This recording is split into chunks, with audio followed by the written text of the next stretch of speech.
والصلاة والسلام على رسوله الكريم اعوذ باللہ من الشیطان الرجیم بسم اللہ الرحمن الرحیم۔ حاضرین کرام، مجھ سے جو لوگ ذاتی طور پر واقف ہیں وہ اس بات سے بھی واقف ہیں کہ میں اصلاً ادب اور فلسفے کا آدمی رہا ہوں۔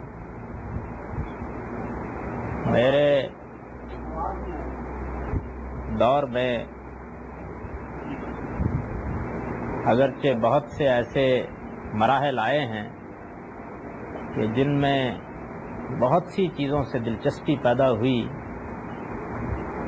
لیکن طبیعت کی افتاد کچھ ایسی واقع ہوئی تھی کہ زیادہ تر دلچسپی ادب اور فلسفے کے مباحث سے شروع میں رہی۔ مذہب بطور ایک علمی حقیقت کے یا بحثیت علمی مطالعے کے میری زندگی میں بہت بعد میں داخل ہوا ہے۔ اس وقت داخل ہوا ہے جب میں نے یہاں گورنمنٹ کالج میں اپنی تعلیم کی ابتدا کی۔ اس پس منظر کی وجہ سے یہ بالکل بدیہی سی بات ہے کہ مجھے کبھی اس صورتحال سے تو سابقہ پیش نہیں آیا کہ کسی شخص کو پڑھنے میں، اس کا مطالعہ کرنے میں، اس کے بارے میں کوئی چیز جاننے میں کوئی مذہبی تعصب آڑے آ گیا۔ اہم دینی مکاتب فکر کے اس سلسلے میں جناب غلام احمد صاحب پرویز پر گفتگو کرتے ہوئے میں نے تمہید میں یہ بات اس لیے عرض کی کہ میں نے ان کو اس زمانے میں بھی پڑھا جس زمانے میں بھی مذہب سے کوئی اس طرح کی علمی دلچسپی نہیں تھی، اس زمانے میں پھر پڑھا جب مذہب کے ساتھ علمی دلچسپی پیدا ہوئی، اور دونوں ہی ادوار میں ذہنی پس منظر کی نوعیت اس طرح کی تھی کہ تعصب کے لیے جو وجوہ ہو سکتی ہیں وہ موجود نہیں تھی۔ پہلے دور میں تو میں نے یہ عرض کر دیا کہ ادب اور فلسفے ہی کے پس منظر میں چیزیں نظر سے گزرتی تھی، اس وجہ سے تعصب کا کوئی باعث ہو نہیں سکتا۔ دوسرے دور میں جب میں نے ان کو پڑھا تو وہ میرا وہ زمانہ تھا کہ جس میں نفس مذہبی سے متعلق میرے ذہن میں بہت سے سوالات تھے۔ ادب و فلسفے کے پس منظر کی وجہ سے میں ہر چیز کو تشکیک کی نگاہ سے دیکھ رہا تھا۔ وہ عقائد، وہ نظریات جو مجھے متوارثت طور پر ملے تھے، ان میں سے ایک ایک کو میں پرکھ رہا تھا، اور اس وقت طبیعت کی افتاد کچھ ایسی تھی کہ یہ جی چاہتا تھا کہ یہ سب کچھ غلط ثابت ہو جائے۔ اس وجہ سے اگر کسی پہلو سے کوئی تعصب تھا تو وہ اس نوعیت کا نہیں ہو سکتا تھا کہ ان کو پڑھنے یا ان کے بارے میں کوئی رائے قائم کرنے میں مانع ہوتا۔ میں نے ان کو اس زمانے میں پڑھا ہے، اور اس زمانے میں جب میں نے ان کا مطالعہ کیا ہے تو پہلی چیز جس سے مجھے وحشت سی ہوئی وہ ان کا لکھنے کا اسلوب۔ ادب کا آدمی رہا ہوں، ایک خاص اسلوب تحریر کی میرے ہاں کچھ بار پاتا ہے۔ جن لوگوں کو اس زمانے میں نے پڑھا تھا وہ اسی درجے کے لوگ تھے۔ ان کے بارے میں کچھ سنا، کچھ ان کی تصنیفات ہمارے مدرسے کی لائبریری میں تھی، نکال کر دیکھیں تو محسوس ہوا کچھ بہت تسنع کا انداز۔ مذہبی لحاظ سے اس وقت میں نے کوئی ان سے متعلق رائے نہیں اپنے اندر محسوس کی۔ بعد میں جب یہ معلوم ہوا کہ ان کا ایک خاص انداز فکر ہے تو پھر بہت سنجیدہ مطالعے کی طرف رغبت ہوئی۔ اب ادب سے متعلق اپنے ذوق پر قابو پا کر میں نے ان کی بہت سی چیزیں اس زمانے میں پڑھ ڈالی، اور اس طرح پڑھ ڈالی کہ بس ادھر سے ادھر تک ایک نظر دیکھتا چلا گیا۔ یہ بات معلوم ہو گئی کہ یہ کیا کہتے ہیں، کیا کہنا چاہتے ہیں، کیا چیزیں پیش نظر ہیں۔ لیکن ظاہر ہے کہ اب جب سب کا سب پڑھا تو اس میں ان کی وہ چیزیں بھی آئیں جن میں انہوں نے قرآن سے متعلق اپنی تحقیقات بیان کی ہیں، وہ چیزیں بھی آئیں کہ جن میں ان کا تفسیری نوعیت کا لٹریچر ہے۔ تو دوسری چیز جو بہت تواہش کا باعث ہوئی وہ یہ کہ عربی زبان جس کو میں بچپن سے جانتا ہوں، ادب کا طالب علم ہونے کی وجہ سے اس کے مزاج سے بہرحال واقف ہی رہا ہوں، اس کا ادب پڑھاتے ہوئے اب تو خیر بال سفید ہو گئے، لیکن اس زمانے میں بھی اس سے کوئی کم شغف نہیں تھا۔ تو مجھ پر یہ چیز اور بہت حیرت انگیز چیز واضح ہوئی کہ عربی زبان کیا ہوتی ہے، بلکہ عربی زبان تو خیر بہت دور کی چیز ہے، زبان ہی کیا ہوتی ہے اس سے یہ واقف نہیں۔ یہ چیز واضح ہو جانے کے بعد اور اس کے واضح ہونے کے لیے مجھے کسی ریاض کی اس زمانے میں ضرورت نہیں تھی، زبان و ادب کا پس منظر اور بالخصوص عربی ادب سے غیر معمولی شغف، دونوں چیزیں بہت کافی تھیں کہ فیصلہ کن ہو جاتی۔ تو میں نے ان کو اٹھا کے رکھ دیا۔ دوسرا دور جس میں مذہب اور مذہب کے مکاتب فکر کا مطالعہ اس نقطہ نظر سے کیا کہ اب حقیقت کو تلاش کرنا ہے، جاننا ہے، یہ معلوم کرنا ہے کہ کیا چیز صحیح ہے، کسی نتیجے تک پہنچنا ہے، اس میں پھر ان کی اہم چیزوں کو اٹھایا اور اٹھا کر میں پوری سچائی کے ساتھ یہ عرض کرتا ہوں کہ بہت جانبدارانہ مطالعہ کیا، یعنی اپنی طبیعت کے ان دونوں چیزوں پر قابو پا کر میں نے یہ صحیح کی کہ ہمدردی کے ساتھ میں پڑھوں، سمجھوں، جانوں، یہ ہو سکتا ہے کہ حق یہی۔ میرے پچھلے کم و بیش اس حیات مستعار کے 18 سال پبلک میں گزرے، اس میں کسی نہ کسی حوالے سے بہت سے لوگ مجھ کو جانتے رہے ہیں، بلکہ یہاں ایسے لوگ موجود ہیں کہ جو مجھے برسوں سے جانتے ہیں۔ جو لوگ مجھے جانتے ہیں وہ یہ بھی جانتے ہیں کہ میں نے اپنے اس 17-18 سال کے دور میں بڑے مراحل طے کیے۔ میں جس دینی فکر کو لے کر پیدا ہوا تھا میں نے اس کو چھوڑا، جس دینی فکر میں میری پرورش ہوئی تھی میں نے اس کو چھوڑا، جس دینی فکر پر مجھ پر سب سے زیادہ اپنے شعوری دور میں غلبہ رہا اس کو چھوڑا، اور اب میں جہاں ہوں لوگ جانتے ہیں کہ بہرحال اس کا ان تعصبات سے کوئی تعلق نہیں ہے کہ جو اس وقت سوسائٹی کے اندر موجود ہے۔ اس وجہ سے یہ تو ایک بالکل واقعی بات ہے کہ اگر یہ کوئی حق ہوتا تو میں اگر رجم و ارتداد پر علماء کی گالیاں کھا سکتا ہوں تو مجھے اس پر بھی کھانے میں کوئی بات نہ ہوتی۔ میری اگر یہ بات سمجھ میں آ جاتی تو میں اس کا علمبردار ہوتا، اس کو پیش کرتا، پوری شان کے ساتھ پیش کرتا۔ وَلَوْ قَطَّعُوا رَأْسِي لَدَيْكَ وَأَوْصَانِي۔ میں اب اگر ان کے نقطہ نظر پر تنقید کر رہا ہوں تو میں نے یہ سب اس لیے عرض کر دیا کہ میری زندگی کا کوئی دور ایسا نہیں ہے کہ جس میں میں نے ان کو پڑھا ہو، ان کے نقطہ نظر کو سمجھنے کی کوشش کی ہو، اور اس وقت عام طور پر ہمارے ہاں لوگوں کے اندر ان کے بارے میں تعصب ہے، اور میں اس کا اعتراف کرتا ہوں کہ تعصب ہے، وہ حائل رہا۔ میرے ہاں کم سے کم یہ چیز کسی زمانے میں نہیں رہی۔ میں اس وقت اس موضوع پر تو بحث کرنے کے لیے نہیں بیٹھا ہوا کہ ان کے لکھنے کا انداز کیا ہے، اس سے متعلق میں نے اپنا تاثر عرض کر دیا۔ اس میں ذوق مختلف ہو سکتے ہیں اور یہ ممکن ہے کہ کوئی شخص مجھ سے مختلف ہی رائے رکھتا ہوں، لیکن بہرحال میں اپنے ذوق کے لحاظ سے ان کے اسلوب تحریر سے نہ صرف یہ کبھی متاثر نہیں ہو سکا بلکہ میں نے یہ عرض کیا کہ مجھے ہمیشہ وحشت تھی۔ میں یہاں ان کے دینی فکر پر تبصرے کے لیے بیٹھا ہوں، اس وجہ سے اپنی گفتگو کو اسی حد تک محدود رکھتا ہوں۔ غلام احمد صاحب پرویز کے دینی نقطہ نظر کا جب ہم جائزہ لیتے ہیں تو ایک تو یہ چیز ہے کہ انہوں نے قرآن مجید سے، عقل عام سے جو دین پیش کیا ہے وہ تفصیلات میں کیا ہے۔ اس باب میں تو یہ ہو سکتا ہے کہ مجھے قدم قدم پر ان سے اختلاف ہو، اور میں اگر ان اختلافات کو بیان کرنا شروع کروں تو پھر یہ حقائق اگرچہ لذیذ تر نہیں ہے لیکن بہت دراز ہو سکتی ہے۔ اس وجہ سے اس کو تو میں چھوڑتا ہوں، اور اہم دینی مکاتب فکر پر تبصرہ کرتے ہوئے یہ چیز میرے پیش نظر بھی نہیں ہے۔ اصل مسئلہ یہ ہے کہ ان کا فکر جن اصولوں پر قائم ہے وہ اصول کیا صحیح ہے یا نہیں. اگر وہ اصول صحیح ہیں تو میں اس کو بہت زیادہ اہمیت نہیں دیتا کہ نتائج میں غلطی ہو گئی.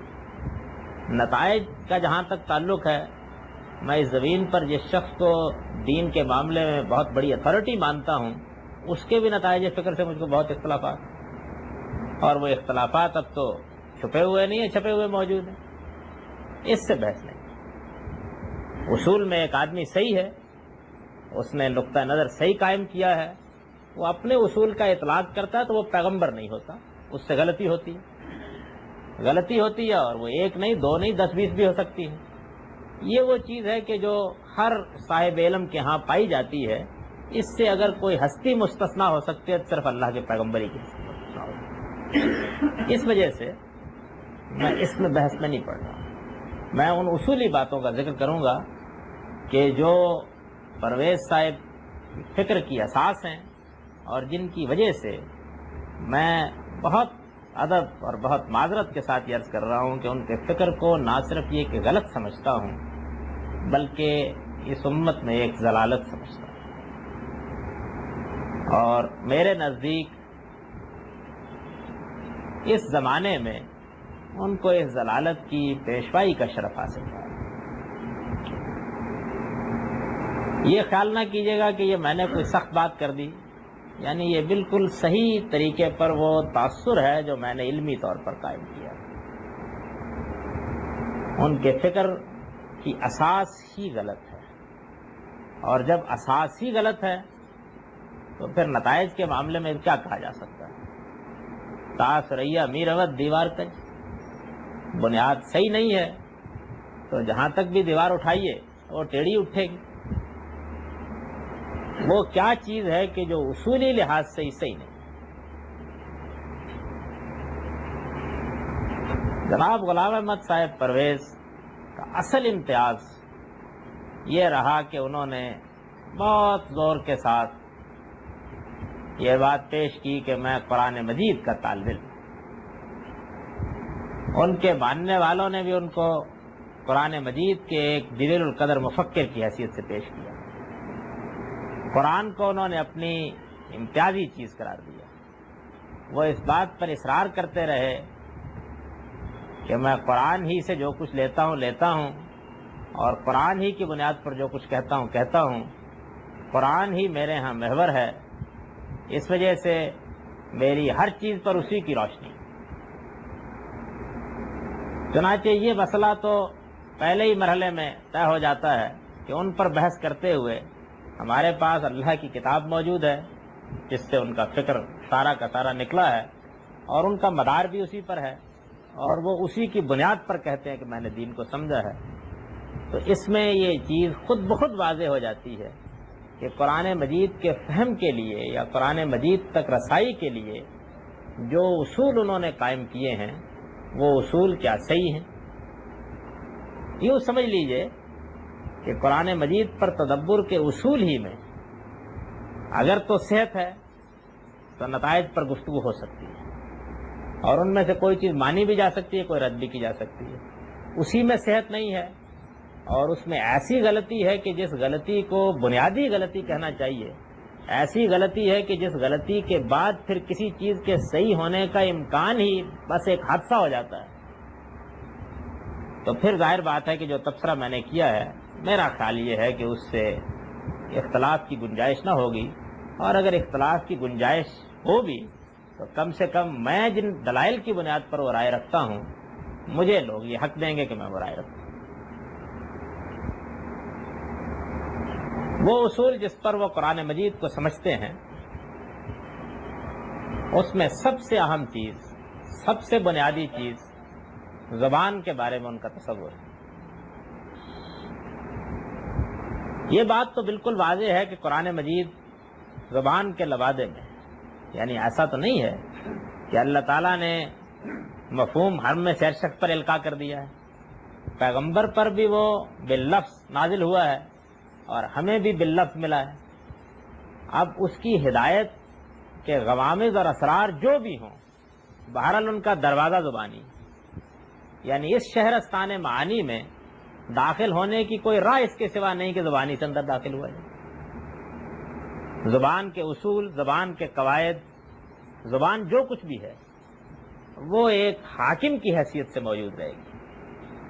کوئی آدمی اگر اس دروازے کے سوا کسی اور دروازے سے داخل ہونا چاہے گا تو ظاہر بات ہے کہ وہ کہیں اور چلا جائے گا، اس لیے کہ وہاں جانے کا دروازہ تو وہی ہے، اس کے سوا کوئی اور دروازہ نہیں۔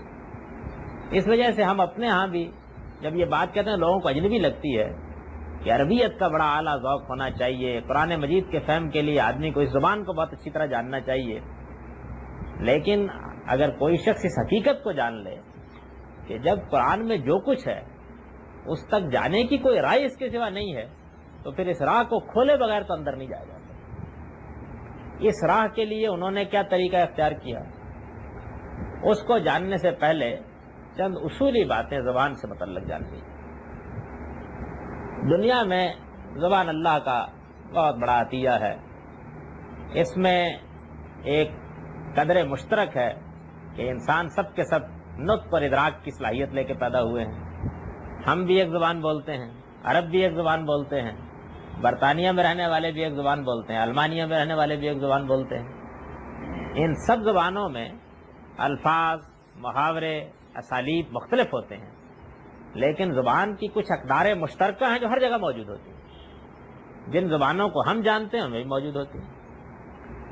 ان میں سے ایک چیز یہ ہے کہ بہرحال زبان کی تاریخ کا اگر علمی مطالعہ کیا جائے تو یہ معلوم ہوتا ہے کہ اس کی ابتدا تو ہماری اصوات ہی سے ہوئی ہے نا، یعنی ہمارے منہ سے جو آوازیں نکلتی ہیں انہی کے مختلف گروپ بن گئے ہیں اور وہ پھر آہستہ آہستہ تعامل سے بامانی ہوتے چلے گئے ہیں۔ لفظ اس طرح بنے ہیں، جملے اس طرح بنے ہیں۔ یہ ہمارا بچہ اب بھی سیکھتا ہے تو دیکھ لیجئے کیسے سیکھتا ہے، کس طرح مفردات سے تالیفوں تک پہنچتا ہے۔ تو انسان کی زبان اس طریقے سے بنی۔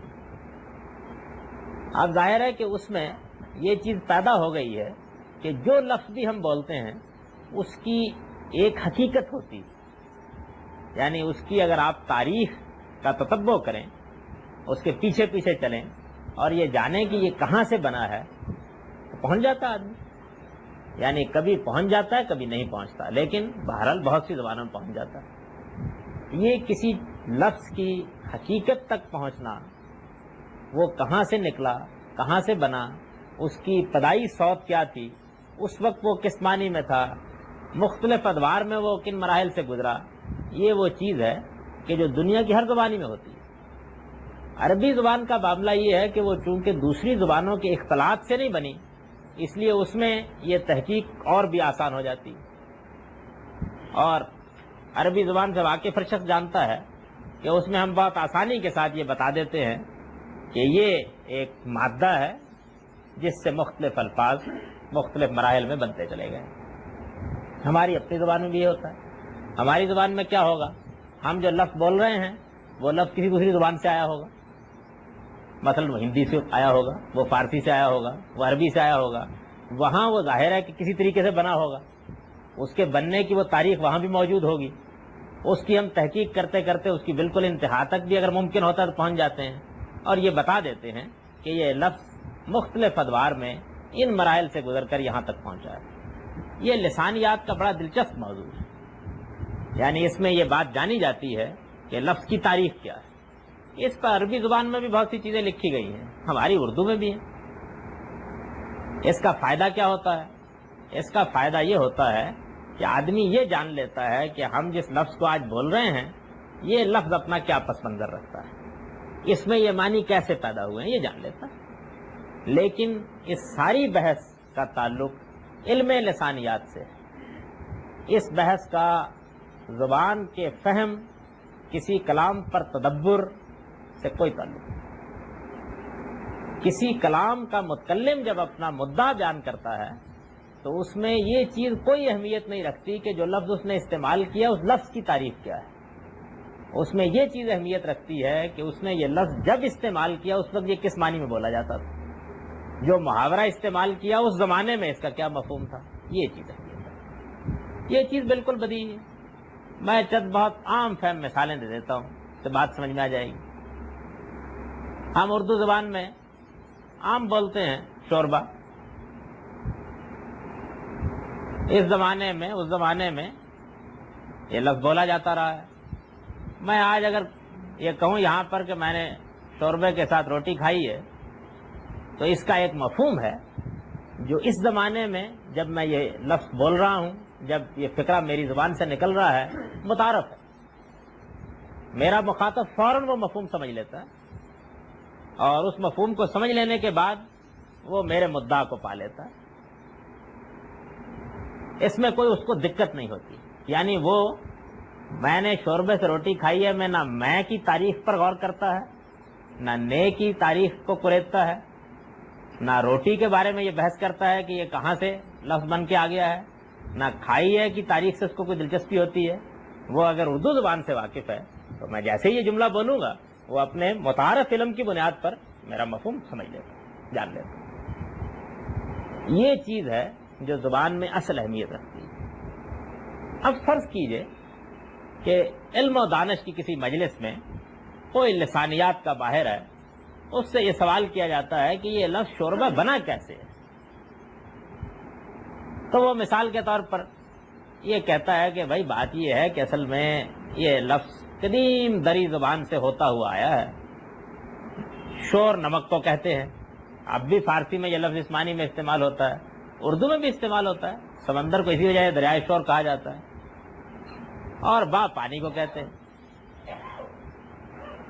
تو یہ لفظ نمکین پانی کے لیے استعمال ہوتا تھا، آہستہ آہستہ ایک خاص طرح کے سالن کے لیے استعمال ہونے لگا۔ یہ اس نے تحقیق بیان کر دی۔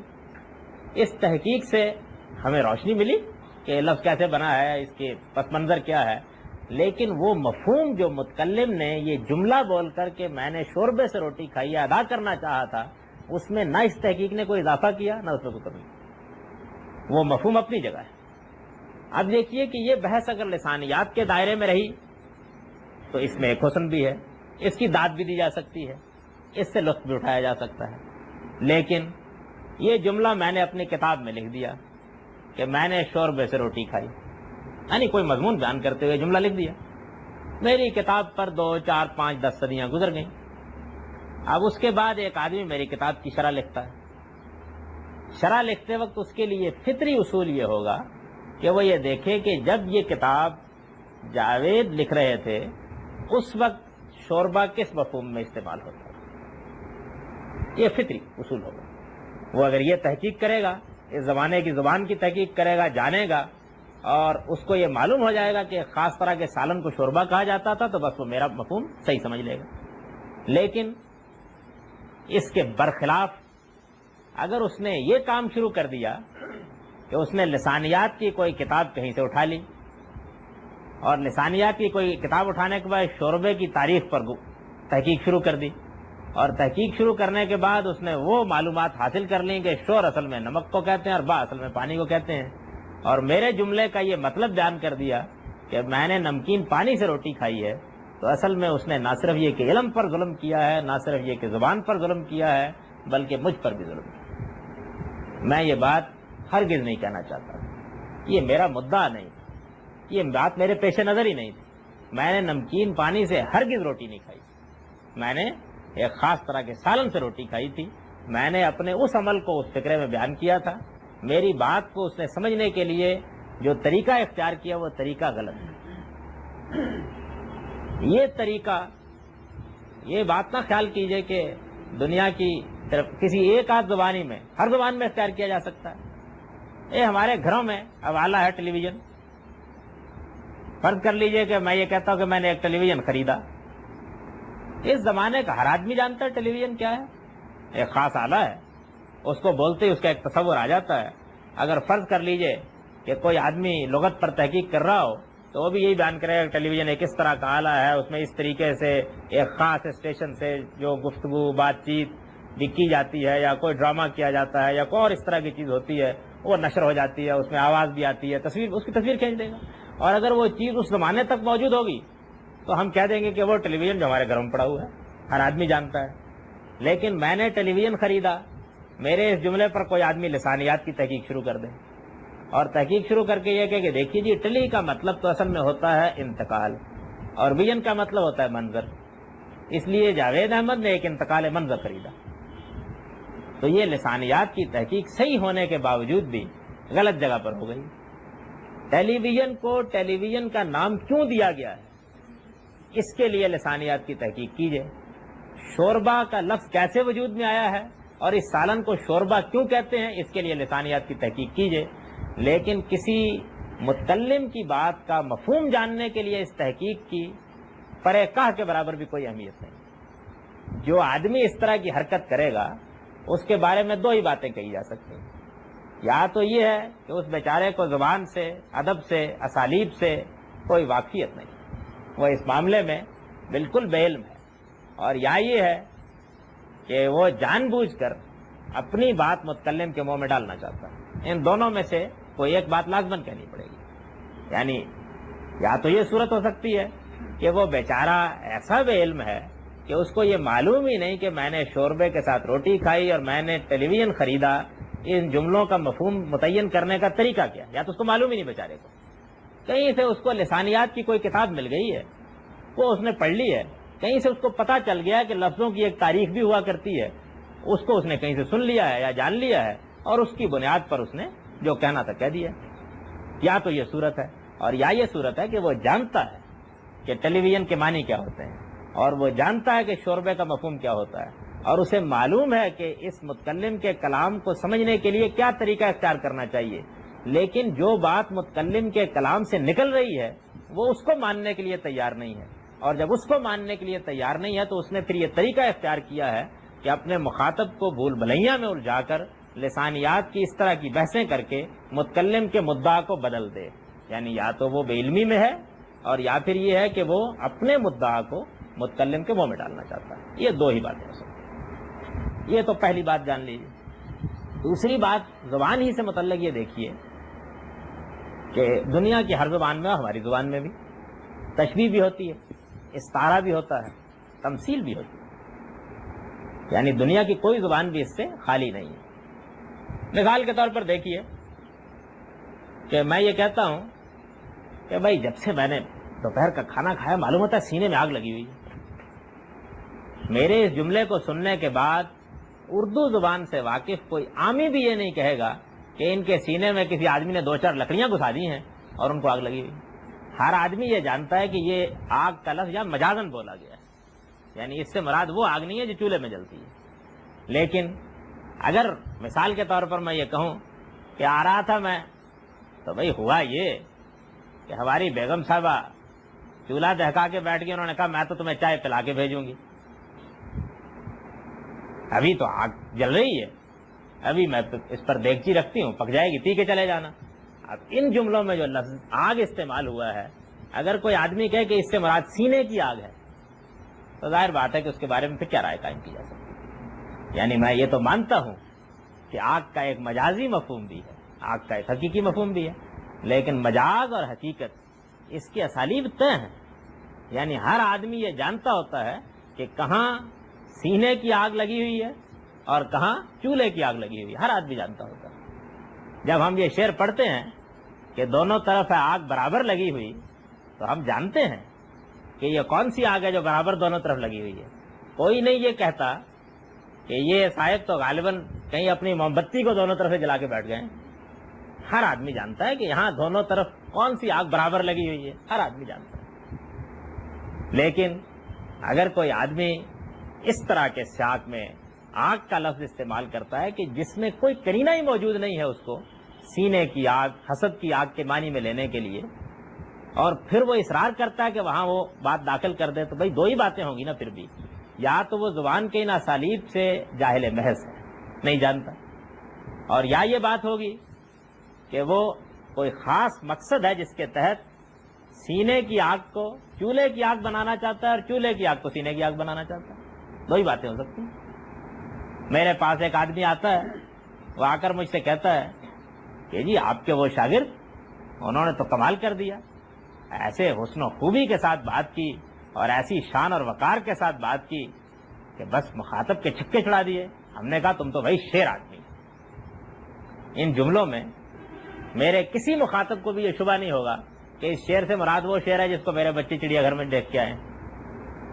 آدمی جانتا ہے کہ یہاں شعر کا کیا مفہوم. لیکن اگر یہی جملہ فرض کیجیے میں بولوں تو بھائی صبح بچوں نے بہت تنگ کر رکھا ہوا تھا, انہوں نے کہا جی ہم تو چڑیا گھر میں جا کے شعر دیکھیں گے, اور آپ یہ کہیں کہ وہ چڑیا گھر میں ایک بہادر آدمی کو دیکھنے کے لیے گئے تھے, تو میں اس کے بارے میں کیا رائے قائم کروں. یعنی ایک مخصوص سیاق و سباق ہے جس میں وہ مفہوم بالکل صحیح ہے اور اس کا قرینہ موجود ہے, ہر آدمی جانتا ہے کہ صحیح ہے. تمثیل کا بھی بالکل یہی معاملہ ہوتا ہے. ہم کسی چیز کو جب مثال کے طور پر پیش کرتے ہیں تو اس میں ایسے الفاظ, ایسے جملے لے آتے ہیں جس سے ہمارا مخاطب جان لیتا ہے کہ یہ بات ہم مثال کے طور پر پیش کر رہے ہیں. ایک بہت اعلیٰ درجے کا خطیب حضرت مسیح علیہ السلام کو دیکھیے, تم کو میں کیا کہوں, تم جس کے انتظار میں ہو تمہارا حال تو یہ ہے کہ تم گویا 11 کنواریاں ہو, تیل کی کپیاں بھر کے بیٹھی ہو, تم کو معلوم نہیں کہ دولہے نے کس وقت آنا ہے, تم انتظار کر رہی ہو کہ دیا جلاتی رہیں گی, لیکن جب دولہے کے آنے کا وقت ہوا تم سب سو گئی. یعنی یہ تمثیل ہے. اس تمثیل میں ہر آدمی جانتا ہے کہ ایسے قرائن موجود ہیں کہ یہاں یہ نہیں ہے کہ واقعی حضرت مسیح کے وہاں قوم میں کوئی 11 دلہنیں تھیں اور وہ تیل کی کپیاں لے کے بیٹھی ہوئی.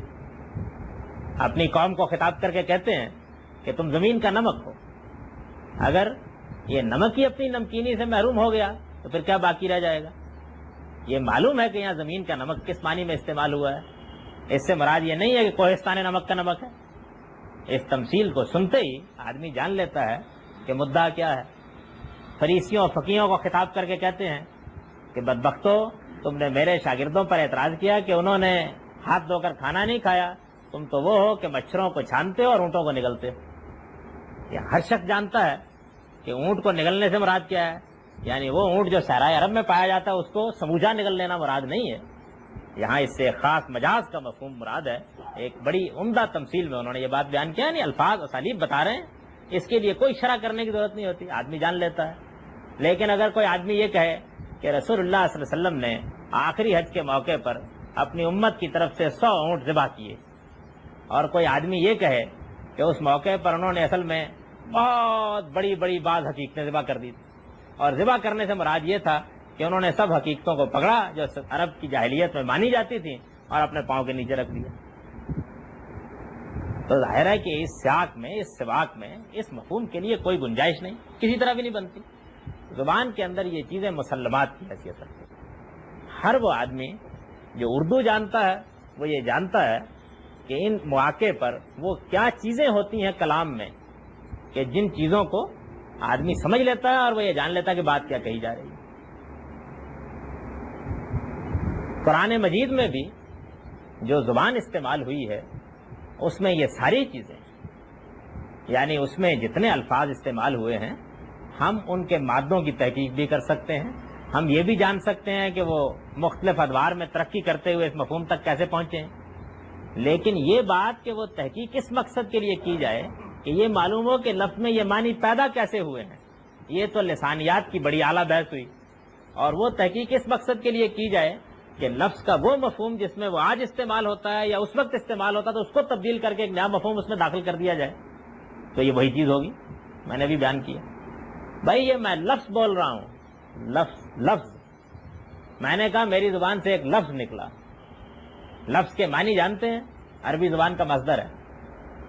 مصدر عربی قاعدے کے مطابق اس میں فاعل کے معنی میں بھی استعمال ہوتا ہے, اس میں مفعول کے معنی میں بھی.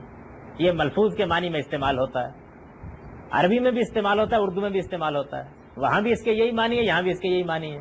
لیکن اس کی تحقیق کیجیے نا, اس کی مادے کی, تو اس کا مطلب ہے پھینکی ہوئی چیز. کسی چیز کو اگر پھینک دیں تو کہیں گے لفظ. اب یہ کہ فرض کیجئے کہ کوئی آدمی یہ کہے کہ میں نے ایک لفظ بولا اور آپ یہ کہیں کہ اس نے ایک پھینکی ہوئی چیز بولی, تو اس تحقیق کی کوئی کیا داد دے گا؟ تو یہی کہے گا کہ یا تو آپ زبان سے بالکل واقف نہیں ہیں, آپ کو واقعہ یہ ہے کہ وہی صورت ہو گئی ہے کہ خدا گنجے کو ناخن نہ دے. کوئی چیز ادھر ادھر سے کہیں سے اٹھا لیا آپ نے, اور اٹھا کر آپ نے اس میں سے کچھ چیزیں جمع کر کے یہ خیال کر لیا ہے کہ ایک چیز مادہ بھی ہوتا ہے, ایک چیز لفظ کی تحقیق بھی ہوتی ہے, یہ کہیں سے مل گئی. میں یہ عرض کرتا ہوں کہ عربی زبان میں ایک تو ایسے لوگ ہیں کہ جنہوں نے لغت اس اصول پر ترتیب دیا ہے. ان میں ایک تو ہمارے امام راغب ہیں جن کی مشہور قرآن مجید کے مفردات پر لغت ہے، اور دوسرے ایک اور صاحب ہیں جنہوں نے مقائص اللغہ لکھی ہے۔ ان دونوں نے یہ کیا ہے کہ یہ چیز اپنے لغت میں بیان کی ہے لسانیات کے پہلو سے کہ یہ لفظ حقیقت میں تھا کیا، یہ چیز بیان کی ہے۔ یہ چیز اب فرض کیجئے کہ کسی آدمی کے سامنے آ گئی، اس نے یہ سوچا کہ بلی کے بھاگوں چھینکا ٹوٹا، یہ مل گئی مجھ کو، اب یہ مل گئی ہے تو میں اس کے ذریعے سے تشبیہوں کو، استعاروں کو، مطالب کو، مفاہیم کو، ہر چیز کو بدل ڈالوں گا۔ یا تو میں نے عرض کر دیا کہ وہ یہ حرکت اس صورت میں کر سکتا ہے کہ وہ زبان سے اس کے قواعد و اسالیب سے بالکل ناواقف ہو، اور یہ اس صورت میں کر سکتا ہے کہ وہ جانتے بوجھتے ایک بات کو نہیں ماننا چاہتا اور ایک دوسری بات متکلم کے منہ میں ڈالنا چاہتا ہے، اور اس نے اس کو ایک ہتھیار کے طور پر استعمال کر لیا۔ عربی زبان ہی نہیں، اردو زبان میں بھی ایک اور چیز یہ ہوتی ہے کہ کسی چیز کا عرف کیا ہے۔ یہ عرف نہ صرف یہ کہ معاشرے میں ہوتا ہے، بلکہ اس سے بھی آگے بڑھ کر بعض اوقات ایک شاعر اور ایک ادیب اور ایک محقق اور ایک فلسفی اپنے کلام میں تخلیق کر لیتا ہے۔ علامہ اقبال نے اپنے کلام میں خودی کو جس معنی میں استعمال کیا ہے وہ ان سے پہلے الشاذ کالمعدوم کسی نے استعمال کیا، جس مفہوم میں انہوں نے استعمال کیا۔ خودی ہمارے ہاں ایک برے مفہوم میں استعمال ہوتا تھا، لیکن اس لفظ کا انہوں نے ایک مخصوص مفہوم لیا اور اس کو اپنے فلسفے میں بڑی اعلیٰ جگہ دی۔ یہ ان کا عرف ہے، یہ لفظ اب اپنے لغوی مفہوم میں نہیں رہا۔ علامہ اقبال کے کلام میں اس کو اس کے اس عرف کی روشنی میں دیکھا جائے گا اور عرف کی روشنی میں سمجھا جائے گا۔ میں نے اس سے پہلے بھی یہاں یہ مثال دی تھی کہ ہمارے ہاں اب بھی اس وقت بھی ہر آدمی جانتا ہے کہ وہ گاڑی جس کو ہم تیزگام کہتے ہیں وہ بھی پیسنجر ٹرین ہے، اور وہ گاڑی جس میں سائیوال شریف سے بیٹھ کر آ جائیے اور ہر اسٹیشن پر رکتی ہے وہ بھی پیسنجر ٹرین ہے۔ بھائی لغت کے لحاظ سے تو مسافر گاڑی ہیں دونوں ہی، لیکن اگر کوئی آدمی ہمیں آ کے یہ کہتا ہے کہ میں پیسنجر ٹرین سے آیا ہوں تو کوئی آدمی اس سے تیزگام نہیں سمجھے گا۔ یہ معاشرے کا عرف ہے، یعنی لفظ کی لغت میں وہ مفہوم موجود ہے لیکن معاشرے کے عرف نے اس کو بالکل دوسرے مفہوم میں مستعمل کر دیا ہے۔ یہ چیزیں ہیں جو زبان کے اندر ملحوظ رکھنی چاہیے۔ اب میں یہ عرض کرتا ہوں کہ پرویز صاحب نے کیا کیا۔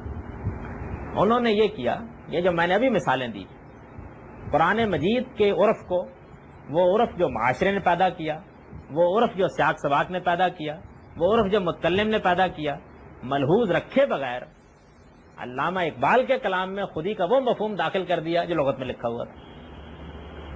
اسی طرح سے ایک مقام کے اوپر کوئی کرینہ نہیں، جملہ یہ ہے کہ میری بیوی چولہے پر آگ جلا کر چائے پکا رہی تھی، اور وہ مصر ہیں اس بات کے اوپر کہ یہاں آگ سے مراد حسد کی آگ۔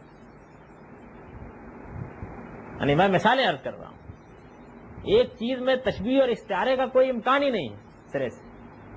زبان اباح کرتی ہے کہ وہاں مانا جائے، وہ اس کو تشبیہ اور استعارے کے مفہوم میں لے رہے ہیں۔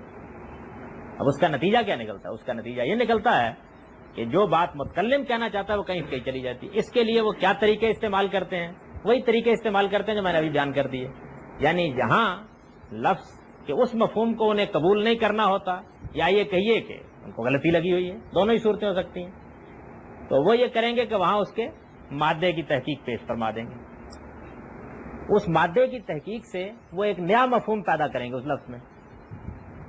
اہل عرب اس سے واقف ہی نہیں ہوں گے، اہل اردو بھی واقف نہیں ہوں گے، لیکن وہ نیا مفہوم پیدا کر کے آیت کی تعویل کر دیں گے۔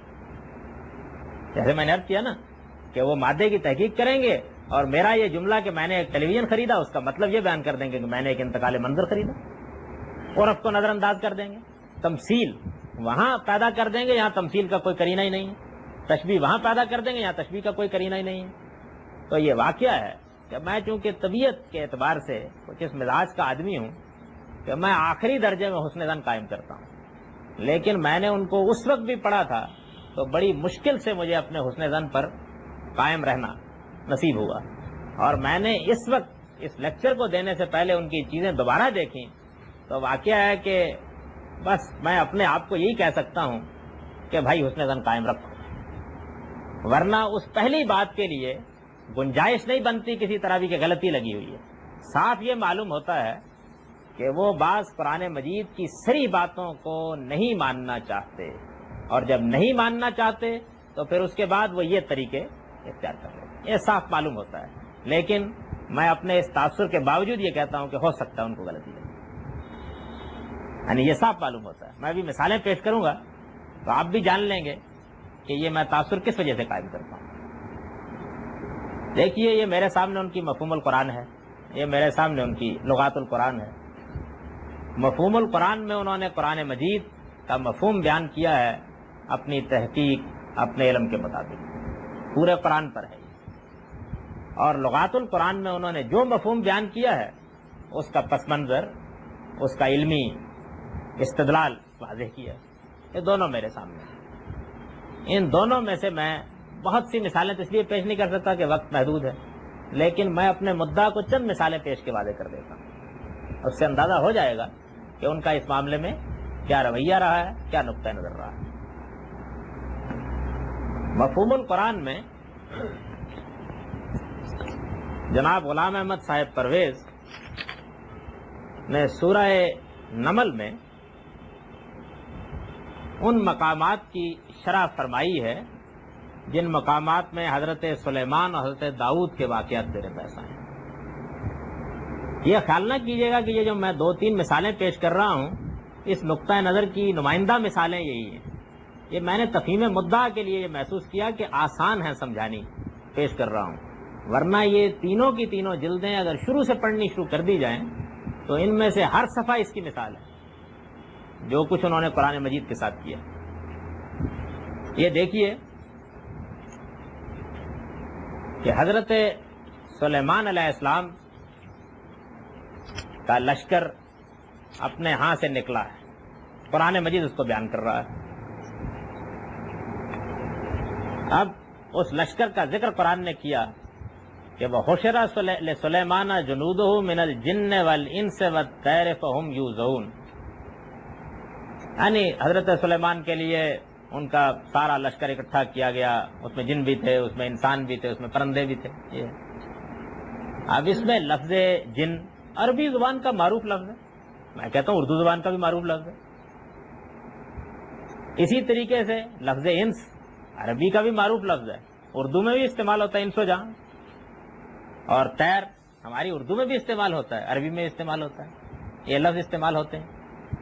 ان کے لیے یہ تو آسان ہے کہ وہ یہ مان لیں کہ انس کا مطلب تو آدمی ہے، اس لیے کہ آدمی تو بہرحال پائے جاتے ہیں اس دنیا میں، روز دیکھتے ہیں ہم، لیکن جن اور پرندے یہ بھی سلیمان کے لشکر میں شامل تھے۔ بظاہر تو لگتا ہے نا کہ بڑا مشکل کام ہے اس کو ماننا۔ تو اب انہوں نے کیا کیا؟ انہوں نے یہ کیا کہ جن اور طیر دونوں کو تختہ مشق بنایا۔ جن کو کیسے بنایا؟ بالکل اسی طرح جیسے میں نے شوربے کی مثال پیش کی تھی، معروف لفظ ہے عربی کا۔ اگر کوئی آدمی اس پر تحقیق کرے تو تحقیق کر کے یہ کہے گا کہ یہ جنوں کو جن اس لیے کہتے ہیں، یعنی یہ کہے گا جنوں کو جن اس لیے کہتے ہیں کہ عربی میں جنہ جنوں کے معنی ہوتے ہیں چھپا ہونا، تو یہ چونکہ نظر نہیں آتے اس وجہ سے ان کو جن کہا جاتا ہے۔ ایک دوسرا آدمی کیا کرتا ہے؟ وہ یہ کرتا ہے کہ جنہ جنوں کے معنی چھپے ہونے کے ہوتے ہیں، لہذا چھپی ہوئی کوئی مخلوق وہ کوئی صحرا کے باشندے بھی ہو سکتے ہیں۔ شوربہ ہو گیا، یعنی جو میں نے مثال پیش کی اسی کی روشنی میں دیکھ لیجئے۔ تو یہ انہوں نے کیا۔ اچھا، یہ تو چلیے ہو گیا۔ اب مسئلہ پیدا ہوا طیر کا۔ وہ عربی زبان کا اتنا معروف لفظ ہے پرندوں کے معنی میں کہ دوسرا کوئی لفظی شاید تلاش کرنا مشکل ہو جائے، بہت معروف لفظ ہے، لیکن اس کو بھی لینا مشکل ہوا، تو انہوں نے اس کی تحقیق کی۔ اب جن کی تحقیق تو خیر سادہ ہے، میں نے عرض کر دی، ذرا یہ دیکھیے کہ انہوں نے اس کی تحقیق جو کی ہے وہ کیا ہے۔ لفظ طیر کو سامنے رکھیے اور پھر اندازہ کیجئے کہ یہ سب کس طرح ہوتا ہے۔ لفظ طیر کے اوپر بحث کرتے ہوئے اس کے مختلف مفاہیم بیان کرتے ہوئے لغات القرآن میں لکھتے ہیں فرس مطار اور تیار، ہوشیار اور تیز رفتار گھوڑے کو کہتے ہیں۔ سورہ نمل میں ہے کہ حضرت سلیمان کے لشکر جن، انس اور طیر پر مشتمل سے، جن سے مراد وحشی قبائل ہیں، انس مہذب آبادیاں اور طیر تیز رفتار گھوڑے۔ یہ مفہوم غور فرمایا آپ نے کہاں سے نکلا؟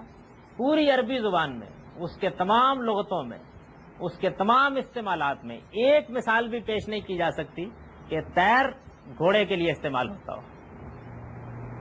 بھائی میں بھی یوں بول سکتا ہوں، میں بھی یوں بول سکتا ہوں کہ یہ گھوڑا کیا ہے، یہ تو اڑتا ہوا پرندہ ہے، بول سکتا ہوں، سمجھ رہے نا یہ بات. لیکن یہ لفظ اگر فرض کیجئے کہ مجھے مجاز کے معنی میں استعمال کرنا ہو تو کوئی کرینہ ہوگا نا جس میں میں استعمال کروں گا. اگر کرینہ موجود نہیں ہے تو پھر اس کے معنی پرندے ہی کے ہوں گے. اب اگر کوئی آدمی فرض کیجئے یہ کہے کہ یہ جو بس جا رہی ہے جس کے پیچھے لکھا ہوا ہے پپو طیارہ، دیکھا ہوگا ہمارے یہاں روز چلتی ہیں بسیں، تو طیارہ جو ہے وہ تو اصل میں جہاز کو کہتے ہیں، لہذا یہ جہاز ہے. یہاں انہوں نے کیا فرسن طیار، یہ مثال دی، تیز رفتار گھوڑا.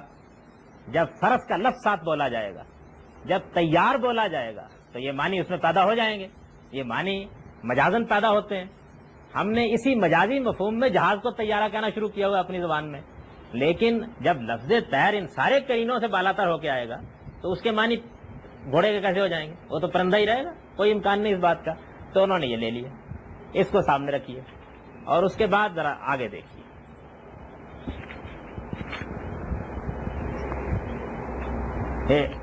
ان کو یہ خیال ہوا کہ رسالے کے گھوڑے بھی کہنا ذرا مشکل کام ہے یہاں، تو انہوں نے ترجمہ کیا ہے سلیمان کے لشکروں میں شہروں کے مہذب باشندے، جنگلوں اور پہاڑوں کے دیو ہیکل وحشی اور قبیلہ طیر کے شاہ سوار سب شامل تھے. وہاں سے وہ یہاں تک قبیلہ طیر ہو گیا. یہاں کچھ غرابت محسوس ہوتی ہے اگر وہی مفہوم لیا جائے تو یہ انہوں نے کر دیا. یہ قبیلہ طیر کیا چیز ہے؟ کسی قبیلے کا نام قرآن نے لینا ہو تو اس کے لیے کیا یہی طریقہ ہے کہ اب طیر کہہ دیا جائے؟ ساری دنیا اس مصیبت میں پڑی رہے پرندے اور اس سے مراد ہو قبیلہ. اگر کسی قبیلے کا نام بھی طیر ہو تو اس کے لیے کرینہ ہوگا، شواہد ہوں گے، زبان کے اندر وہ چیز موجود ہوگی کہ اس کو جان لیا جائے. اچھا یہ بات کہ صحرا کے باشندے جنگل میں رہنے والے، ان کے لیے معروف لفظ قرآن مجید میں استعمال ہوا ہے آراب، استعمال ہوا ہے نا. اگر فرض کر لیجئے کہ حضرت سلیمان کے لشکر میں یہ تھے تو قرآن نے جہاں صحرا کے باشندوں کا ذکر کیا قالت العراب آمنا، معروف لفظ ہے. ایک معروف لفظ کو چھوڑ کر قرآن مجید نے ایک لفظ بنایا جن، جس سے نہ عربی واقف تھی نہ عرب واقف تھے دونوں. اس کے بعد یہ دیکھیے فرماتے ہیں کہ جب یہ سب لشکر ہو گئے تیار، حتی اذا اتوا علی وادی النمل، یہاں تک کہ وہ وادی نمل میں آئے. یعنی اب ظاہر ہے کہ نمل عربی زبان کا معروف لفظ ہے، چیونٹیوں کے لیے بولتے ہیں. چیونٹیوں کی وادی میں آئے، مشہور قرآن مجید کا یہ مقام ہے، لوگ جانتے بھی ہیں اسے. ان کے لیے یہ بڑا مشکل ہے کیونکہ جو آگے بات بیان ہوئی ہے وہ یہ ہے کہ وہاں چیونٹی نے گفتگو کی اور حضرت سلیمان نے سن لی. یہ ماننا بہت مشکل کام ہے، وہ نہیں ماننا چاہتے اس کو. جب نہیں ماننا چاہتے دیکھیے انہوں نے کیا کیا. وہ یہ لکھتے ہیں کہ ایک دفعہ کا ذکر ہے کہ سلیمان کو معلوم ہوا کہ سبا کی مملکت اس کے خلاف سرکشی کا ارادہ رکھتی ہے، چنانچہ وہ بطور حفظ ما تقدم اس کی طرف لشکر لے کر روانہ ہوا. راستے میں وادی نمل پڑتی تھی. ملک سبا کی طرح اس مملکت کی سربراہ بھی ایک عورت تھی. جب اس نے اس لشکر کی آمد کی خبر سنی تو اپنی رعایا کو حکم دیا کہ وہ اپنے اپنے گھروں میں جا کر پناہ گزین ہو جائیں. یہ وادی نمل میں عورت تھی. نمل تک تو چلیے میں ان کی بات مان لیتا. قرآن مجید نے کہا کالت نملتن، کالت نملتن، ظاہر ہے کہ نمل اس میں جنس ہے، نملہ چیونٹی کو کہتے ہیں. اب وہ یہ کہتے ہیں کہ نملہ کا لفظ کا مطلب ہے نمل قبیلے کی عورت. اگر یہ ان کی سربراہ تھی تو عربی کے کس قاعدے کی روح سے یہ نکرہ استعمال ہو سکتا ہے؟ یہ نملہ تو نہیں کہہ سکتے، دی نملہ ہی کہیں گے، لیکن قرآن میں تو یہاں کالت نملتن ہے. اچھا دوسری بات یہ کہ نملہ اس کا نام تھا، اس عورت کا نام تھا. یہ بات تو نمل سے معلوم ہوتی ہے کہ صحیح نہیں، ان کی بات بھی یہی ہے. نملہ سے مراد ہے قبیلہ نمل کی ایک عورت. تو بھائی مجھے یہ بتائیے کہ اگر کوئی عورت قبیلہ اوس کی ہو تو اس کو عربی میں کیا کہیں گے؟ اوسا یا اوسیا؟ اگر کوئی قبیلہ بنی عبد شمس کی ہو تو کیا کہیں گے؟ ابشمیہ کہیں گے یا ابشما؟ یعنی اگر فرض کیجئے کہ قرآن مجید نے یہاں یہ کہنا ہوتا کہ قبیلہ نمل کی عورت تو قرآن کہتا کالا نملیہ، یہ کہتا، یعنی عربی میں اس کی تو کوئی گنجائش نہیں. اس نسبت کے لیے تو یہ کہتا نا، پاکستانی بولیں گے نا آپ، بھائی نسبت کیجئے لگائیں گے، اس کے بعد وہ لفظ بنے گا اس معنی میں. ان سب چیزوں کو بالکل نظر انداز کر دیا. یہ زبان کے مسلمہ اصول سب کو نظر انداز کر کے ان کی سربراہ بھی ایک عورت تھی. اور اس کا نام اس لیے نملہ آیا ہے کہ وہ قبیلہ نمل سے تعلق رکھتی تھی. یعنی یہاں اگر فرض کر لیجئے کہ اس کو قبیلہ نمل کی عورت کے معنی میں لے لیجئے تو مانے گا ایک عورت نے کہا قالت نملۃ، اور اگر اس کو اس معنی میں لینا چاہیں گے تو عربیت کی روح سے ضروری ہوگا کہ قالت نملیۃ کہا جائے. اب شمیۃ، اوسیۃ، مدنیۃ، یعنی آپ علاقے سے نسبت کریں، آپ قبیلے سے نسبت کریں، بہرحال اسی طرح بولیں گے، کوئی چارہ اس کے سوا نہیں. تو یہ انہوں نے اس کے ساتھ کیا. اب اس کے بعد دیکھیے اس سے پیچھے آیا ہے علمنا منطق الطیر، یعنی حضرت سلیمان نے اپنے اوپر اللہ کا یہ احسان بیان کیا کہ ہم کو پرندوں کی زبان سکھائی گئی. منطق معروف لفظ، طیر بھی معروف لفظ، مشکل ہے یہ ماننا. طیر تو ہو گئے نا رسالے کے گھوڑے ان کے نزدیک، اور منطق طیر سے مراد یہ ہو گئی کہ رسالے کے گھوڑوں کو سدھانے اور استعمال میں لانے کے طریقے اللہ تعالیٰ نے ہم کو سکھائے. سوال یہ ہے کہ عربی زبان کا کوئی جاننے والا لفظ منطق کو اس معنی میں بولے گا اور طیر کو اس معنی میں بولے گا؟ اس کا کوئی امکان نہ اردو میں ہے نہ عربی میں ہے. لیکن یہ ہے کہ جب وہ آئے اس بات پر کر دیا انہوں نے. اس کے بعد دیکھیے کہ جہاں پر ملکہ سبا کا تخت لانے کا ذکر ہے، اس نے کہا قال یا ایھا الملأ ایکم یاتینی بعرشھا قبل ان یاتونی مسلمین، یعنی مجھے کون اس کا تخت لا کر دے گا.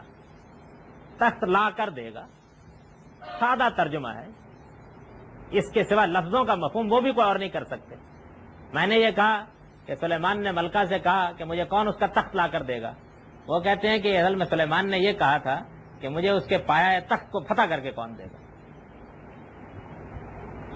اس سیاق میں، اس اسلوب میں اس کی کوئی گنجائش نہیں، لیا ہی نہیں جا سکتا. اس کے لیے عربی زبان کے معروف اسالیب ہیں.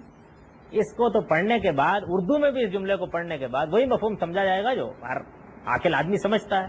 اس میں اس کی کوئی گنجائش ہی نہیں ہے کہ یہ مفہوم آپ لے لیں. اس کے بعد جو کچھ آگے ہوا ہے اس کے بارے میں اب میں کیا عرض کر سکتا ہوں، اسی کو آگے بڑھاتے چلے گئے ہیں، یہاں تک کہ یہ نوبت بھی آ گئی ہے کہ میں اگر اس صفحے کے اوپر تبصرہ کروں تو میں یہ بتاؤں کہ ایسے ایسے تضادات کا سامنا ان کو کرنا پڑا ہے کہ بڑی دلچسپ صورتحال پیدا ہو گئی.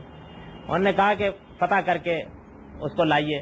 اب وہاں یہ مکالمہ ہو گیا کہ کون آئے گا. انہوں نے کہا ایک صاحب نے کہا کہ میں یہاں آپ کے پڑاؤ اٹھانے سے پہلے پہلے فتح کر کے آ جاؤں گا پایا تخت کو. دوسرے صاحب نے، جن کے پاس معلوم نہیں کس چیز کا کوئی علم تھا، انہوں نے یہ کہا کہ آپ پلک جھپکیے میں فتح کر کے آ جاؤں گا. پلک جھپکیے یہ محاورہ فتح کر کے آنے کے لیے استعمال ہو سکتا ہے. بھائی جائیں گے، لڑیں گے کوئی دیر کے بعد، بہرحال گھنٹے 2 گھنٹے سے اچھا. اس کے بعد دلچسپ صورتحال یہ پیدا ہو گئی کہ حضرت سلیمان نے اس کا تخت منگوا لیا. جب منگوا لیا تو انہوں نے کہا کہ مسئلہ اصل میں یہ پیدا ہو گیا تھا کہ انہوں نے جب ان کے پاس جنگ میں تو فتح ہو گئی تو انہوں نے کہا کہ اب نکرو عرشھا، اب جاؤ اور اس کے پایا تخت کو روند ڈالو. فوج شکست کھا گئی، اس نے شکست تسلیم کر لی. پایا تخت کو روندوانے کے لیے حضرت سلیمان کیا فساد برپا کرنے والے بادشاہ تھے، لیکن وہ مفہوم چونکہ نہیں لینا تو کہا اس کے پایا تخت کو روند ڈالو. اب اس کے بعد حضرت سلیمان اس کو لے کر گئے، سارا پایا تخت برباد کر دیا گیا. یہ وہ دین ہے کہ جس دین کے اندر ایک درخت کاٹنے کے لیے بھی حجت چاہیے ہوتی ہے. پایا تخت کے بعد ملکہ سبا کو لے جایا گیا، وہ بیچاری فتح پانے کے بعد مغلوب ہو چکی ہے. اس کو لے جایا گیا اور کہا گیا کہ یہ تمہارا تخت پایا تخت ہے، اسی طرح کا ہے. اس نے کہا کچھ اسی طرح کا ہوتا تھا. وہاں ہے نا کہ ان کو تخت دکھایا گیا اور یہ کہا گیا کہ کیا یہ تمہارا ہی تخت ہے. اس نے کہا کہ بس کچھ اسی طرح کا تھا. اب اس کے نتیجے میں جو حضرت سلیمان اصول جنگ، اصول جہاد کے ساتھ ہو گئے، اس سے کوئی دلچسپی نہیں. مسئلہ صرف یہ ہے کہ یہ بات کہ تخت کو اٹھا کر چشم ددن میں لے آیا جائے، یہ ماننے کے لیے طبیعت آمادہ نہیں. یہ میں نے یعنی اس اصول کی مثال پیش کی. اب اس کے بعد صرف چند چیزیں سن لیجیے اور یہی امید یہ ہے کہ بہت کفایت کر جائیں گی اس سارے نقطہ نظر کو جاننے کے لیے. مفہوم القرآن میں یہ ذرا ملاحظہ فرمائیے. سورہ تکویر بہت دفعہ سنی ہوگی، قرآن مجید کی معروف سورہ ہے. اذا الشمس کورت واذا النجوم انکدرت واذا الجبال سیرت واذا العشار عطلت واذا الوحوش حشرت واذا البحار سجرت واذا النفوس زوجت واذا الموءودة سئلت بأي ذنب قتلت واذا الصحف نشرت واذا السماء كشطت واذا الجحيم سعرت واذا الجنة أزلفت علمت نفس ما أحضرت. بہت مشہور سورہ ہے. اس میں قیامت کے اس زلزلے کا ذکر ہے کہ جس میں پہاڑ اپنی جگہ سے چل پڑیں گے، ستارے اپنے مقام پہ گر پڑیں گے، سورج پر تیرگی چھا جائے گی، ذکر ہے اس کا بہت معروف الفاظ میں، بالکل واضح مفہوم ہے۔ اس میں وہ آیت بھی آتی ہے کہ جو قرآن مجید کے اسلوب کا شاکار ہے کہ زندہ گاڑی ہوئی لڑکی سے پوچھا جائے گا کہ تمہیں کس گناہ میں قتل کیا گیا، جو عرب عام طور پر لڑکیوں کو زندہ گاڑ دیتے ہیں۔ اس کے لیے موعودہ کا لفظ میں اگر یہیں بیٹھا بیٹھا کلام عرب کے اس کے لیے شواہد پیش کروں، اتنا عام لفظ ہے جس کی کوئی حد نہیں ہے، تو واقعہ ختم نہیں ہوں گے۔ اب ذرا میں اس پر کوئی تبصرہ نہیں کروں گا، صرف سن لیجئے کیا کیا انہوں نے۔ جتنی میں نے آیات پڑھی ہیں ان کا ترجمہ سن لیجئے۔ کسی آنے والے دور میں جب انسانوں کے خود ساختہ نظام تمدن و معاشرت کی جگہ قرآنی نظام لے لے گا تو اس وقت کی انقلابی کیفیات کے متعلق یوں سمجھو کہ ملوکیت کا نظام لپیٹ کر رکھ دیا جائے گا۔ یہ عزت شمس و قوت ہے، یعنی سورج تیرا ہو جائے گا، ملوکیت کا نظام لپیٹ کر رکھ دیا جائے گا، اور ان کے اہالی موالی چھوٹی چھوٹی ریاستیں سب جھڑ کر نیچے گر جائیں گی۔ یہ اذن نجوم ان قدرت ہے، ستارے، اور اس کے بعد ہے نا کہ وَإِذَا الْجِبَالُ سُيِّرَتْ، پہاڑ چلا دیے جائیں گے، سنیے، اور پہاڑوں جیسے محکم عمراء اور رؤسا اپنی جگہ سے ہل جائیں گے، اور جن رسل و رسائل مثلاً اونٹوں کو اس وقت اتنی اہمیت دی جا رہی ہے وہ سب بیکار ہو جائیں گے۔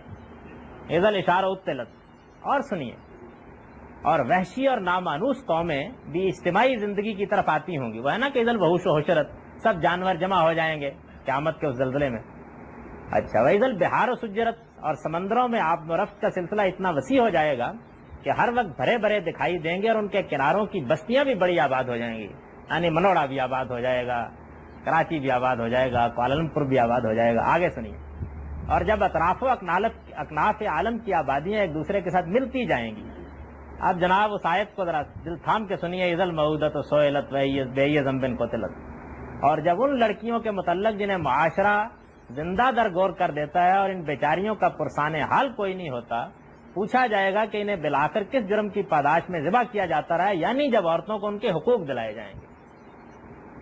یہ اس زمانے کی خبر ہے نا جس میں، اور آگے دیکھیے، ظاہر ہے کہ زمانہ یہ ہے جس میں ہم اس وقت جی رہے ہیں، وَإِذَا الصُّحُفُ نُشِرَتْ، اور جب اخبارات اور رسائل جگہ جگہ پھیل جائیں۔ یہ خاتمہ کلام، اس پر میں کیا تبصرہ کر سکتا ہوں؟ یعنی میں نے جو اصول بیان کیے ہیں ان کی روشنی میں دیکھ لیجئے انہوں نے کیا کیا ہے۔ انہوں نے زبان کے عرف کو، زبان کے سیاق کو، اس کے سباق کو، الفاظ کے ان مدلولات کو جو بالکل واضح ہیں، تشبیہ اور تمثیل کے ان طریقوں کو جن میں دوسری رائے نہیں ہو سکتی، بالکل تلپٹ کر کے ہمیں اخبارات اور رسائل کی دنیا میں پہنچا دیا ہے۔ اور وہ زندہ گاڑی ہوئی لڑکی، واقعہ ہے کہ قرآن میں وہ آیت پڑھ کے طبیعت لرز اٹھتی تھی، معلوم ہوا کہ وہ اس زمانے میں جو عورتوں کو حقوق دلائے جا رہے ہیں، قرآن نے اس کی خبر دی تھی کہ یہ بیچاریاں جو گھر در میں بند کر دی گئی تھیں، یہ سڑکوں پر نکل آئیں گی اور بیوٹی سیلون میں بیٹھ کر جا کر میک اپ کریں گی، اس لیے کہ ان کے حقوق ان کو دلائے جائیں۔ یہ یعنی اس زمانے کی تصویر، اس کی روشنی میں اندازہ کیا جا سکتا ہے کہ پرویز صاحب نے قرآن مجید کے ساتھ کیا معاملہ کیا۔ یعنی میں پوری دیانتداری کے ساتھ یہ عرض کرتا ہوں کہ اس میں کوئی تعصب، اس بات پر میرا پروردگار گواہ ہے، شامل نہیں ہے کہ زبان کے ان اصولوں کو نظر انداز کر کے یہ واقعہ ہے کہ جہاں جہاں کوئی چیز بھی ان کے مدعا کے خلاف ان کو محسوس ہوئی ہے، اس کو انہوں نے تبدیل کر دیا۔ دیکھیے، میں یہاں اس کی ایک بڑی عجیب مثال پیش کروں، بہت سادہ مثال ہے۔ حضرت سلیمان نے جب ملکہ سبا کو شکست دے دی اور وہ سارے معاملات ہو گئے، اس کے بعد حضرت سلیمان کے وہ دربار میں آئیں، یہ سارا معاملہ ہوا۔ اس سے پہلے تک سب کچھ تمثیل تھی، یعنی اس میں مجازی مفہوم تھے، تخت سے مراد پایا تخت تھا، اس کو لانے سے مراد اس کو فتح کرنا تھا، یہ سب تھا۔ اس کے بعد ہے قیل لہا ادخل السر، جب وہ آئیں تو ان سے کہا گیا کہ اب ذرا آپ شیش محل میں داخل ہو جائیے۔ فلما رات حسبت لجا و کشفتن ساقیا، تو جب اس نے ان کو دیکھا کہ تو پانی موجے مار رہا ہے، تو انہوں نے اپنی پنڈلیوں سے کپڑا اٹھا لیا۔ قال انہ سرم ممرد من قواریر، تو حضرت سلیمان نے کہا کہ نہیں، یہ تو اصل میں شیشہ ہے لگا ہوا اور بہت صفائی سے لگا ہوا ہے، یہ پانی نہیں ہے۔ یہ ہے نا مشہور واقعہ، اس میں ان کو کوئی مسئلہ پیش نہیں آیا، تو انہوں نے اس کا بالکل وہی مفہوم بیان کیا جو میں نے ابھی بیان کیا، یہاں نہ مجاز ہے نہ تمثیل ہے۔ اگر میں انہی کے اصول کے اوپر اس کی تشریح کروں اور یہ کہوں کہ جب وہ آئیں تو ان سے کہا گیا کہ اب آپ اپنی تمناؤں اور آرزوؤں کے شیش محل میں داخل ہو جائیے۔ جب وہ اس میں داخل ہوئیں اور انہوں نے اس کو دیکھا، اپنی تمناؤں اور آرزوؤں پر ایک نگاہ ڈال کے انہوں نے دیکھی، تو انہوں نے خیال کیا کہ یہ تو اصل میں سراب کا سراب ہی ہے اور تو کوئی چیز نہیں ہے۔ اور اس وقت وہ بیچاری اپنی تمناؤں سے پیچھے ہٹنے کے لیے فوراً اپنی پنڈلیوں سے کپڑا اٹھا کر بالکل مستعد ہو گئی. محاورہ عربی کا اس معنی میں استعمال ہوتا ہے. تو سلیمان نے کہا کہ نہیں، ایسی کوئی بات نہیں ہے، یہ تو در حقیقت تمہاری تمنائیں شیشے ہی کا مال تھی جن میں تم زندگی بسر کر رہی ہو. تو بھائی آپ کس طریقے سے اس کی نفی کریں گے؟ اس لیے کہ اس میں وہ سارے الفاظ بھی موجود ہیں، وہ سب چیزیں بھی موجود ہیں. یہاں مسئلہ کوئی نہیں ہے، یہاں وہی مفہوم ہے. اس سے 2 آیتیں اوپر، عرش پایا تخت ہو گیا، اس کا لانا فتح کرنا ہو گیا، پلک جھپکنے میں اس کو فتح کرنے کی تعویل بھی ہو گئی، یہ سب ہو گیا. اور اوپر جو خود گیا تھا وہ اصل میں رسالوں کے لشکر کا آدمی تھا جو چلا گیا. یہ کام انہوں نے کیا. اس بنیاد پر میں یہ کہتا ہوں کہ 2 باتیں ہو سکتی ہیں. یا تو یہ ہے کہ وہ زبان، اس کے اسالیب، اس کے مفہوم کو طے کرنے کے طریقوں سے ناواقف محض تھی، اور یا یہ ہے کہ وہ ان حقائق کو جو قرآن میں بیان ہوئے ہیں یہ واقعہ ہے کہ ماننا نہیں چاہتے. چنانچہ جہاں جہاں وہ ماننا نہیں چاہتے تھے وہاں انہوں نے تمثیل، تشبیہ، عرف کے یہ اصول اختیار کر کے اس کے ساتھ وہ حشر کر دیا جس کی میں نے ابھی تصویر ایک سورہ تکویر کی صورت میں پیش کی ہے. اور جہاں اس کی ضرورت پیش نہیں آئی وہاں محل بھی شیشہ ہی کا ہے، وہاں ملکہ سبا آئی بھی ہیں، وہ آ کے اس شیشے پر کھڑی بھی ہوئی ہیں، انہوں نے سب کام کیے ہیں. یعنی وہاں حقیقت کی جگہ موجود ہے. حالانکہ میں نے عرض کر دیا کہ ان کے اصول کے اوپر اس کی بھی بہت حالات تعویل ہو سکتی ہے، اس کو بیان کیا جا سکتا ہے. یہ وہ بنیادی اور اصولی چیز ہے جس کی وجہ سے میں پرویز صاحب کے سارے نقطہ نظر ہی کو دین میں ایک ضلالت کہتا ہوں. اور چونکہ انہوں نے بڑے زور شور کے ساتھ ہمارے نئے تعلیم یافتہ طبقے کے سامنے جو ان چیزوں کی حقیقت سے واقف نہیں تھا اس کو پیش کیا اور یہ چیز کچھ قبول عام بھی حاصل کر گئی، تو میں یہ کہتا ہوں کہ اس ضلالت کی پیشوائی کا شرف ان کو اس زمانے میں حاصل ہے. اس اصولی تنقید کے بعد میرے نزدیک وہ ان لوگوں میں شامل کیے جانے کے لائق ہی نہیں ہیں کہ جن لوگوں کو ہم علمی یا فکری لحاظ سے کوئی اہمیت دیں. یہ اہمیت ان کو حاصل ہو گئی ہے اور بدقسمتی سے اس بے علمی کے زمانے میں حاصل ہو گئی ہے تو تبصرہ کرنا پڑا، ورنہ ان کے نتائج فکر انہوں نے کیا چیزیں اخذ کی ان پر میں کسی تبصرے کی ضرورت محسوس کرتا. بنیاد صحیح نہیں ہے، قرآن کو سمجھنے کا طریقہ ہی غلط ہے، اس کے اندر اتنی بدترین قسم کی تفسیر بالرائے ہے یا پھر بے علمی ہے. تو اس کے بعد جو نتائج نکلیں گے وہ نتائج اگر کسی جگہ صحیح نکل آئیں گے تو یقین کیجئے کہ وہ ایک حادثہ ہوگا، وہ کسی اصول پر ملے گا. اقول قولی ھذا واستغفر اللہ لی ولکم.